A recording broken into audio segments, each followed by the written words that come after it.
दोस्तों, आज हम दुनिया के सबसे शक्तिशाली देश के शक्तिशाली पद पर होने वाले चुनाव प्रक्रिया के बारे में बात करेंगे।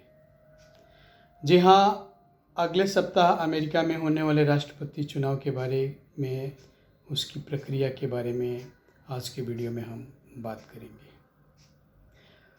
आधुनिक लोकतंत्र की स्थापना अमेरिका में लगभग 235 साल पहले हुई और अमेरिका में राष्ट्रपति का पद बड़ा ही पावरफुल रहा है और राष्ट्रपति के पद का जो पावर है कहीं न कहीं उस देश को विकसित बनने में बहुत बड़ा कंट्रीब्यूशन दिया है। अमेरिकी इतिहास में शायद ही कोई राष्ट्रपति अपने पद से हटाया गया है या उसकी पदावधि में किसी तरह का कोई रिप्लेसमेंट हुआ है। राष्ट्रपति का चुनाव ही इतने बड़े लोकतांत्रिक तरीके से होता है कि चुनाव के बाद पद को सुशोभित करने वाला व्यक्ति अपने आप पावरफुल हो जाता है और एक पावरफुल सरकार ही किसी देश को पावरफुल पोजीशन में ला सकती है। 235 साल के लोकतांत्रिक इतिहास में कभी भी कोई राष्ट्रपति महाभियोग के द्वारा नहीं हटाया गया है, न ही अपनी पदावधि में उसे पदच्युत होने का या किसी तरह का रिप्लेसमेंट का मौका आया है। यह इस बात को इंगित करता है कि अमेरिकी राष्ट्रपति चुनाव के बाद कितना पावरफुल पोजीशन को होल्ड करता है। अमेरिका में राष्ट्रपति के चुनाव के लिए कुछ निर्धारित योग्यताएं हैं, जैसे उसकी आयु न्यूनतम 35 वर्ष होनी चाहिए, उसका जन्म स्थान अमेरिका में होना चाहिए और पिछले 14 वर्षों से लगातार वह अमेरिका में निवास करता रहा होना चाहिए। अमेरिका में राष्ट्रपति का कार्यकाल 4 वर्ष का होता है और कोई भी व्यक्ति अधिकतम 2 टर्म तक के लिए अर्थात 8 वर्षों तक राष्ट्रपति के पद को सुशोभित कर सकता है। अपवाद स्वरूप फ्रैंकलिन डी रूजवेल्ट का कार्यकाल रहा है, जिन्होंने अमेरिका में राष्ट्रपति के पद को 3 टर्म तक सुशोभित किया है। इसके पीछे तत्कालीन परिस्थितियां थी। आर्थिक मंदी से अमेरिका को बाहर निकालने में उनका बहुत बड़ा योगदान रहा था और साथ ही द्वितीय विश्व युद्ध का जो कार्यकाल चल रहा था, उस कार्यकाल में भी उन्होंने देश के युद्ध की विभीषिका को बड़ा तरीके से नेतृत्व प्रदान किया और विकास की गति को पटरी पर कायम रखा। यही कारण है कि उनको 3 टर्म राष्ट्रपति के पद को सुशोभित करने का मौका रहा है। अदरवाइज़ हर हाल में, हर परिस्थिति में अमेरिका में राष्ट्रपति का चुनाव 4 वर्षों पर निर्धारित है और वह हो ही जाता है। इवन कोरोना की महामारी के समय भी अमेरिकी राष्ट्रपति के चुनाव को नहीं टाला गया और उस महामारी के बीच भी चुनाव कार्य को संपन्न कराया गया। क्योंकि चुनाव की प्रक्रिया ही इतनी लोकतांत्रिक तरीके से संपन्न की जाती है कि चुना गया राष्ट्रपति अपने आप में काफ़ी पावर को होल्ड करने की स्थिति में होता है। सबसे पहले तो पार्टी के फोरम में लोकतांत्रिक तरीके से उम्मीदवार का चयन होता है। अमेरिका के इतिहास में मैक्सिमम जो राष्ट्रपति का पोस्ट होल्ड किया है, वहाँ की 2 राजनीतिक दल हैं, एक डेमोक्रेटिक और रिपब्लिक। डेमोक्रेटिक पार्टी अपेक्षाकृत लिबरल मानी जाती है और रिपब्लिक पार्टी थोड़ी कंजर्वेटिव मानी जाती है और इन्हीं 2 पार्टी के कैंडिडेट्स प्रायः राष्ट्रपति के पद को अमेरिका में सुशोभित करते रहे हैं। अमेरिका चूँकि भौगोलिक रूप से एक बहुत ही विस्तृत देश है और लोकतंत्र की बहाली 235 साल पहले हुई थी। उस समय न कुछ इतना मैकेनाइजेशन था, न ट्रांसपोर्टेशन था, तो इतने बड़े भौगोलिक रूप से विस्तृत देश पर चुनाव प्रक्रिया को संपन्न होने में समय लगना स्वाभाविक था। और उसी पुरानी परिपाटी को आज भी फॉलो किया जा रहा है। आज भी टेक्नोलॉजी और ट्रांसपोर्टेशन सारी चीज़ विकसित होने के बावजूद भी अमेरिका में राष्ट्रपति की चुनाव की प्रक्रिया को संपन्न होने में लगभग 1 साल का समय लग जाता है। सबसे पहले तो पार्टी के फोरम पे कैंडिडेचर फाइनलाइज किया जाता है। दोनों ही पार्टी के वरिष्ठ सदस्य जिनका अच्छा खासा राजनीतिक अनुभव होता है, वो अपनी पार्टी की ओर से कैंडिडेचर प्रेसिडेंशियल कैंडिडेट के लिए रखते हैं और डेमोक्रेटिक तरीके से पार्टी के लेवल पे ही पहले उनका चयन किया जाता है। 4-5 जो भी उम्मीदवार एक पर्टिकुलर पार्टी में अपनी कैंडिडेचर का दावा करते हैं, उनका ग्राउंड लेवल पे स्क्रूटनी किया जाता है। स्क्रूटनी भी डेमोक्रेटिक तरीके से उनकी वोटिंग की जाती है और कहीं कहीं सम्मेलन बुला करके लोगों के मौखिक ओपिनियन लिए जाते हैं और उसके हिसाब से उनको पार्टी की ओर से कैंडिडेचर दिया जाता है।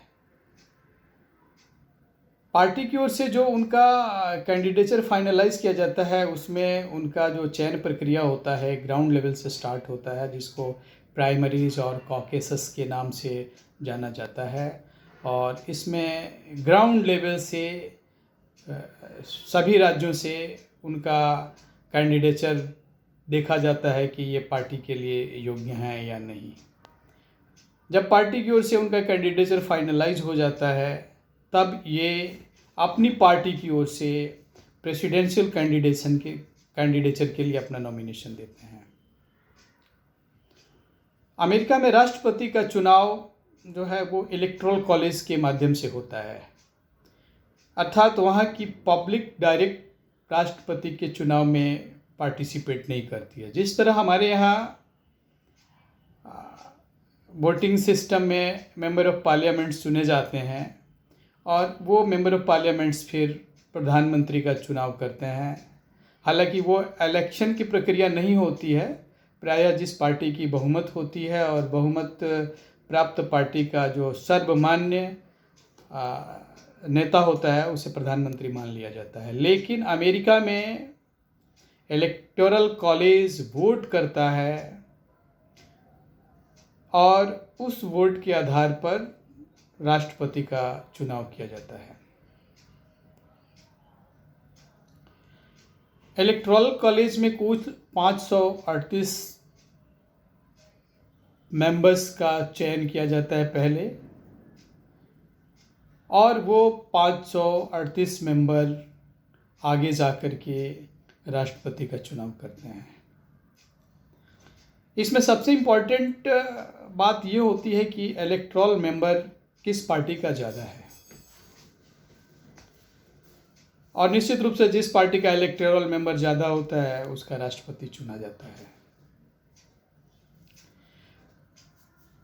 अमेरिका में 50 राज्य हैं और वहाँ की पार्लियामेंट भी 2 सदनों में है, एक सीनेट और एक हाउस ऑफ रिप्रेजेंटेटिव्स। सीनेट में 100 सदस्य हैं जो यूनिफॉर्मली अमेरिका के 50 राज्यों से 2-2 करके चुने जाते हैं, और हाउस ऑफ रिप्रेजेंटेटिव्स की संख्या 435 है, जो राज्यों की जनसंख्या के अनुपात में चुने जाते हैं। जिस राज्य की जनसंख्या ज़्यादा होती है वहाँ से हाउस ऑफ रिप्रेजेंटेटिव की संख्या ज़्यादा होती है, जैसे कैलिफोर्निया, टेक्सास, न्यूयॉर्क, फ्लोरिडा। इन राज्यों से हाउस ऑफ रिप्रेजेंटेटिव के सदस्यों की संख्या ज़्यादा होती है और इनकी बड़ी भूमिका होती है। जिस पार्टी ने इन बड़े राज्यों में अपने इलेक्टोरल वोट को मैनेज कर लिया, उनकी जीत लगभग तय मानी जाती है। इलेक्टोरल वोट में भी एक बड़ा दिलचस्प सिचुएशन होता है अमेरिका में। जिस राज्य में इलेक्टोरल वोट जिस पार्टी का ज़्यादा होता है, पूरा का पूरा राज्य का इलेक्टोरल वोट उसका हो जाता है। जैसे मान लीजिए कि अगर कैलिफोर्निया में 55 इलेक्टोरल वोट हैं और वहाँ 25 इलेक्टोरल वोट रिपब्लिकन को मिले और 30 इलेक्टोरल वोट डेमोक्रेटिक पार्टी को मिले, तो वहाँ जो जीती हुई पार्टी होती है उसके पूरे इलेक्टोरल वोट उसके हो जाते हैं। मतलब अंतिम रूप से इलेक्शन में कैलिफोर्निया से 55 electoral candidates, 55 electoral votes democratic party को मिलता है। यह बड़ा इंटरेस्टिंग है। चुनाव की प्रक्रिया अमेरिका में मार्च अप्रैल में प्रारंभ हो जाती है। उस समय पार्टी के फोरम पे कैंडिडेचर फाइनलाइज किया जाता है। फिर जुलाई अगस्त में पार्टी की ओर से प्रेसिडेंशियल कैंडिडेट का नॉमिनेशन किया जाता है। नॉमिनेशन के बाद कैंडिडेट कैंपेन करते हैं, अलग अलग शहरों में जाते हैं, अपना प्रचार करते हैं, अपने विज़न को रखते हैं, अपनी योजनाओं को रखते हैं, वह किस तरह की पॉलिसीज़ को आगे लाने वाले हैं, वह अर्थव्यवस्था में क्या कुछ चेंज करने वाले हैं, वो इंटरनेशनल रिलेशनशिप में देश का किस तरह से पक्ष रखने वाले हैं। इन सारी बातों को अलग अलग फोरम के माध्यम से प्रेसिडेंशियल कैंडिडेट अपना कैंपेन करते हैं। पूरी चुनाव प्रक्रिया में कमीशन फॉर टेलीविज़न डिबेट भी अमेरिका में है, जो 3 टीवी डिबेट कराता है और दोनों ही पार्टी के जो कैंडिडेट होते हैं वो टीवी डिबेट में पार्टिसिपेट करते हैं और अपना विज़न, अपना उद्देश्य और अपनी रणनीति को पब्लिकली डिक्लेयर करते हैं टीवी डिबेट के माध्यम से। और वहाँ की पब्लिक उनके ओपिनियन, उनके विज़न, उनकी पॉलिसीज़ को ध्यान में रखते हुए अपना ओपिनियन बनाती है और अकॉर्डिंगली इलेक्टोरल कॉलेज के मेंबर्स को चुनती है।